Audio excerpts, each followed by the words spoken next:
Sir, सबसे पहले आपका शुभ नाम जानना चाहेंगे, क्या नाम है? मेरा नाम डॉक्टर सोमेश त्रिपाठी है। मैं यूरो सर्जन हूँ और मैं यहाँ गवर्नमेंट मेडिकल कॉलेज बांदा में assistant professor department of surgery में कार्यरत हूँ। सर, सबसे पहले आपसे जानना चाहेंगे यूरोलॉजी क्या चीज़ होती है, सर इसमें कौन कौन सी बीमारियाँ आती हैं, इसका संक्षिप्त परिचय क्या है? देखिए, यूरोलॉजी को दूसरा एक डिटेल फॉर्म जो कहते हैं जेनाइटो यूरिनरी सर्जरी। इसमें जो भी ऑर्गन होते हैं जो पेशाब बनाते हैं बॉडी में और पेशाब निकालते हैं, और जो जेनाइटल ऑर्गन्स होते हैं जो सेक्स संबंधी प्रजनन संबंधी जो ऑर्गन होते हैं, वो सारे ऑर्गन सिस्टम आते हैं और उससे रिलेटेड बीमारियों का हम लोग इलाज करते हैं। इसमें मुख्यतः कौन कौन सी बीमारियाँ शामिल हैं? सर देखिए, जेनाइटो अगर हम यूरिनरी सिस्टम से रिलेटेड लें, इसका मतलब कि जो पेशाब बनाने वाले जो ऑर्गन हैं और निकालने वाले, जैसे किडनी है, किडनी पेशाब की थैली है, उसके बाद किडनी और पेशाब के थैली के बीच में एक पतला सा पाइप होता है जो कनेक्ट करता है, इसे यूरेटर कहते हैं। फिर पेशाब की थैली के नीचे पेशाब जिससे बाहर निकलती है पतला सा पाइप एक और होता है, इसे यूरेथ्रा कहते हैं। तो ये मेनली जो ऑर्गन है ये यूरिनरी सिस्टम कॉन्स्टिट्यूट करते हैं। दूसरा जेनाइटल सिस्टम। जेनाइटल सिस्टम मतलब जो प्रजनन से रिलेटेड और जो सेक्स से संबंधित जो ऑर्गन है, जो अंग है, उससे रिलेटेड, जैसे उसमें प्रोस्टेट ग्लैंड है, उसमें सेमिनल वेसिकल है, उसमें आपका कट कर दीजिए जी।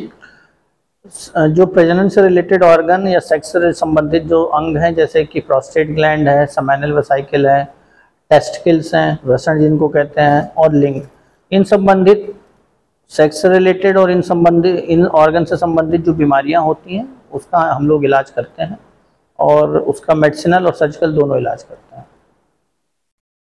सर, आमतौर पर बहुत से मरीजों को ये समझ में नहीं आता है कि उनको किस डॉक्टर के पास जाना है और उनको जो प्रॉब्लम हो रही है वो उस प्रॉब्लम का नाम क्या है, तो उसके थोड़ा सा इफेक्ट के बारे में बताइए कि कैसे मरीज जानेगा कि उसे कहाँ जाना है और प्रॉब्लम किस टाइप की है। देखिए, यूरोलॉजी की जो प्रॉब्लम्स होती हैं वो बहुत ही कॉमन है समाज में, और उनको लेके अवेयरनेस होना बहुत ज़रूरी है। जो सबसे कॉमन प्रॉब्लम है यूरिनरी सिस्टम की, जो मूत्र मार्ग की जो सबसे कॉमन, वो है पथरी बन जाना। पथरी आपके गुर्दे में भी बन सकती है, यूरेटर में भी बन सकती है, पेशाब की थैली में पथरी बहुत कॉमनली बन जाती है। जो दूसरी कॉमन प्रॉब्लम है वो है इन्फेक्शन होना, पेशाब में इन्फेक्शन हो जाना।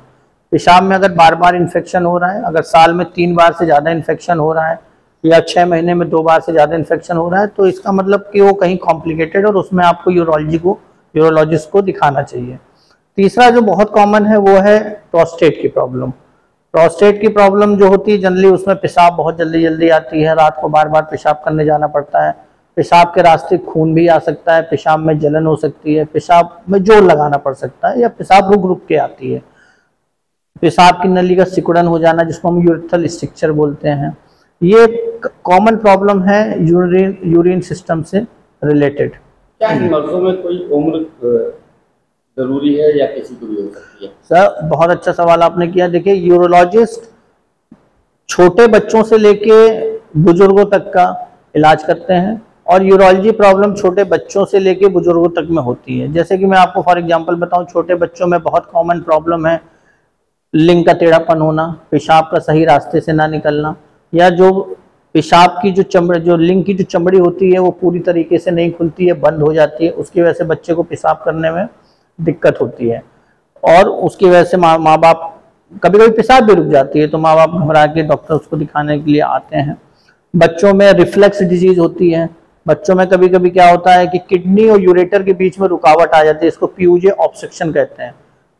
टेस्टिकल में दर्द होना, सूजन हो जाना, स्क्रोटम में, वृषण में सूजन हो जाना, इन्फेक्शन हो जाना, यूरिन में, पेशाब में, रास्ते में जलन होना, ये कुछ कॉमन प्रॉब्लम है जो बच्चों में बहुत कॉमनली पाई जाती है। उसके बाद अगर हम देखें तो एडल्ट जो आते हैं, जो एकदम वयस्क हैं, वयस्कों में इन्फेक्शन बहुत कॉमन है, बार बार इन्फेक्शन होना, पेशाब में जलन होना, पेशाब के रास्ते खून आ जाना, बहुत कॉमन प्रॉब्लम